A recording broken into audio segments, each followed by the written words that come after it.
of the International Secret Police. Ceiling zero. Ceiling zero. Ceiling zero. Ceiling zero. Ceiling zero.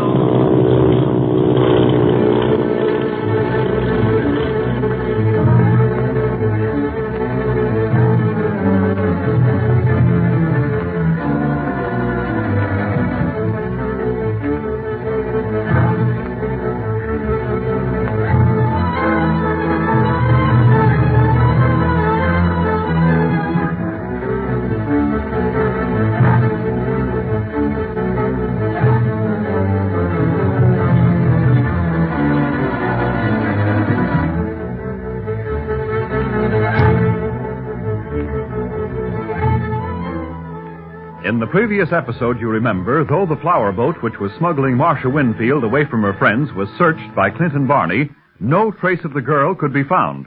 Instead, the two members of the secret police almost lost their lives, but Speed Gibson arrived in time to prevent this.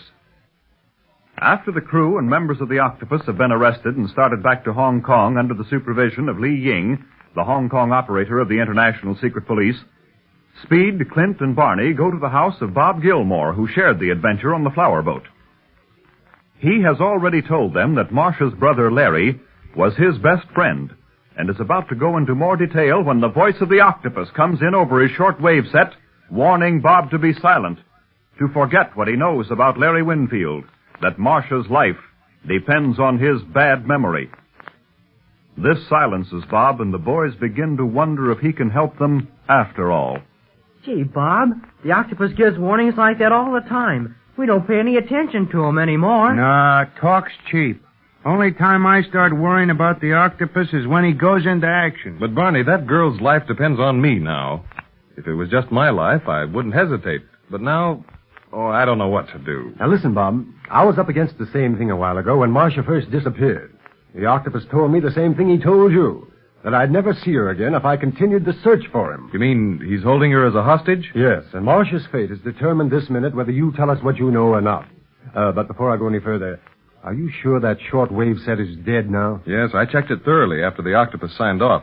It was open before. Must have forgotten to turn it off when the flower boat came into sight. All the excitement and so forth. Yeah, that so forth business almost sank us. As I was saying, the Octopus knew what he was going to do with Marcia before he ordered his men to kidnap her. All his activities are carefully planned ahead of time. Of course, he was ready for last-minute emergencies. Like taking Miss Marcia and the cargo of opium off the flower boat while you, Barney, and Bob are below with the captain, Clint? Yes, you see, his men are well-trained. They have orders and counter-orders, just in case the first plan falls through. Now, the only way we can hope to trace Marcia is to learn more of the background of the whole case. And that's where you come in, Bob, by telling us everything you know of her brother. But there's little more to tell you than what I've already told you, Clint. All right, go ahead, Bob. Well, as I was saying, Larry got me a position with another company, but all the while he was talking me up to Mr. Merritt, president of the oil company he was working for, telling him that I was the man he wanted as his assistant on the Tibet expedition. Yeah, Miss Marcia said he was all excited about his job. He was, Speed. But that was his nature, enthusiastic about everything. That's why I noticed the change so much. What change? Well, one evening I had dinner with him and planned to meet him at his office next morning. He had some sort of a date that night at a private nightclub in Hong Kong that he was looking forward to. Wanted me to join him, but I couldn't afford it and wouldn't allow Larry to stand for my share. He was generous to a fault, and... Go on, Bob. Well, when I saw him the next day, I hardly knew him. He seemed dazed, under a spell. I asked him what sort of a time he'd had the night before, and he stared at me, seemed about to speak, and then shook his head. He wouldn't tell me anything, but from that day on, Larry Winfield was a changed man. He seemed to be living in a shadow, in dread of some impending doom. Tried to win his confidence, but it was in vain. He began avoiding me, and at last I had a brief note from him saying that he was going on a journey, and that's the last I ever heard from him. I see.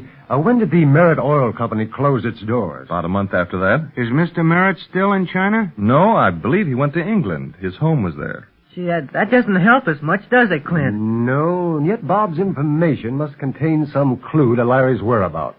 Some tiny key that might unlock the whole mystery. Else, why did the Octopus bother to warn him to keep silent? That's right. Oh, gosh, I'm tired. Me too, Barney. This has been a pretty strenuous day for all of us. I think we've accomplished as much as we can tonight. How about calling it a day, and getting some sleep? Fine with me, Clint. I can't offer you anything better than cots, but I don't think they'll interfere with your sleep. Say, Bob, nothing could interfere with my sleep. Not even if I was to hang from a tree by my toes. Oh, good night, all. Good night, fellas. Good night.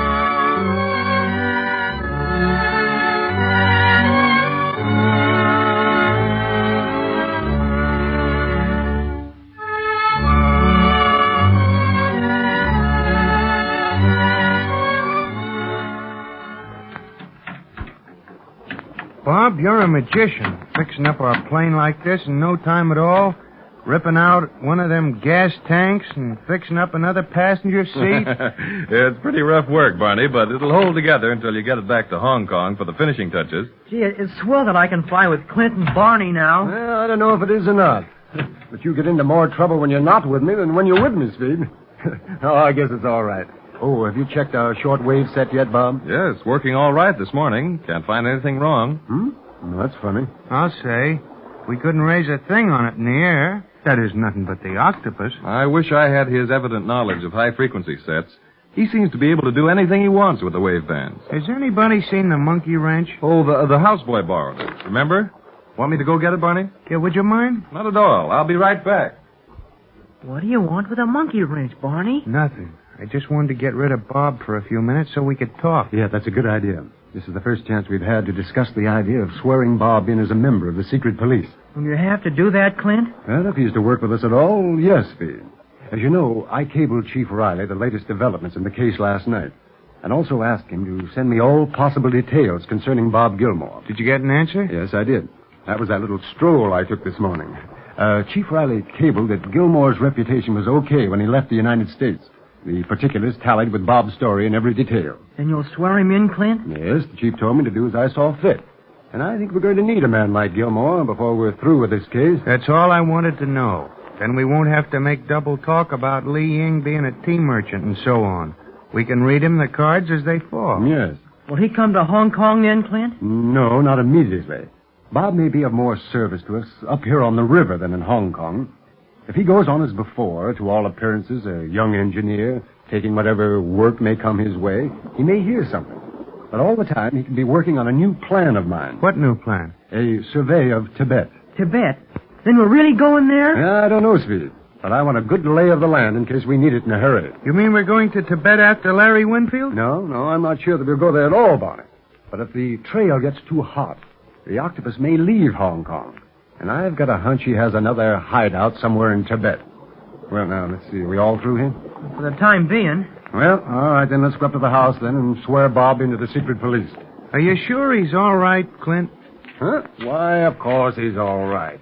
After all he's done, I don't see how you could possibly be suspicious of him. Besides, we have Chief Riley's okay, too. Don't forget that. Bob? Bob, where are you? Here I am, Speed. Still looking for the monkey wrench. My houseboy has disappeared, and so has the wrench. Let that go, Bob. We got something more important for you. Yeah? What is it? Anything happened to the plane while I was gone? No, she's as good as new now. In a little while, we'll take off and stop bothering you. Oh, gee, it's been no bother, Barney. I'll be darn sorry to see you fellas leave. It's been a breath of home knowing you. We'll keep in touch with you, Bob, because you're going to join our organization. Well, that is if you wish. You mean join the secret police? That's right. Clint'll swear you in right now if you want, Bob. If I want? Do you know what this means to me? Sure, we know, buddy. And it's going to be the sort of work you like best, too. Engineering. Suppose we swear Bob in before telling him all, huh, Barney? Well, all right, go ahead. Raise your right hand, Bob. Okay. And listen carefully. If you want to change your mind after hearing the oath, well, that's your privilege. I'm ready, Clint. Go ahead. Do you, Bob Gilmore, as a member of the International Secret Police, promise to obey and protect law and order in your own country or wherever else your duties may carry you? Will you cooperate with the foreign police after you have fulfilled your mission? And will you, above all else, recognize the code of the secret police? Courage, honor, and silence, and not betray it in any manner whatsoever. I promise. Congratulations. Congratulations. We gotten you into trouble already, Bob, so we thought you might as well have the name as well as play the game. See, this is one of the biggest moments of my life, fellas. What do I do first? Well, first, you will memorize this copy of our secret police code. And after you have it memorized, destroy the copy. I'm to stay here, then? Yes. After I return to Hong Kong, I'll wire you further instructions, in code. And that's why it's important that you memorize the code key. What about my shortwave set? Well, the Octopus will probably be listening to everything you send or receive over your set, Bob. He may suspect the wires, but he'll not be able to decipher them. Our code is the one thing we've kept from him. You've tried to get it often enough. You'll have to be extra careful, Bob. Don't let anyone know that you're in the secret police. Because after you do, the Octopus will do anything to get rid of you. Yeah, and he kind of has it in for you now. Don't worry about me. This is the sort of thing I like. I've been in plenty of tough scrapes before, and have always managed to squeeze out of them. Oh, say, Bob. Yes? In secret police work, sometimes too much courage is worse than too little. What do you mean? Don't be too willing to die for the service. You will be able to help it more by continuing to live. In plain words, he means don't take unnecessary chances, Bob. I understand. You'll have plenty to do, Bob, when Clint sends you instructions about surveying Tibet. Tibet? Yes, do you remember anything of Larry Winfield's work along this line? No, he stayed more to generalities. In fact, things were too much in the formative stage to have any detailed data. That was to have come later. Dr. Kingsley could help us out a lot on Tibet, couldn't he, Clint? Yes, and Li Ying, too. Oh, say, by the way, Bob, Yi Ling is not only a tea merchant, but our Far East operator as well. No. Say, I don't see how the Octopus is going to stand a chance against your organization, Clint. There are secret police everywhere. And there are Octopus guys everywhere, too. Don't forget that. I'll say, for all we know, there may be some on that river out there right now. Hey, isn't that your houseboy down by our plane, Bob? Down by the plane? It is. What's he doing down there? Say, he's got a monkey wrench in his hand. The one we was looking for. Clint, he's going to wreck the controls. Quick, let's get down there and stop him.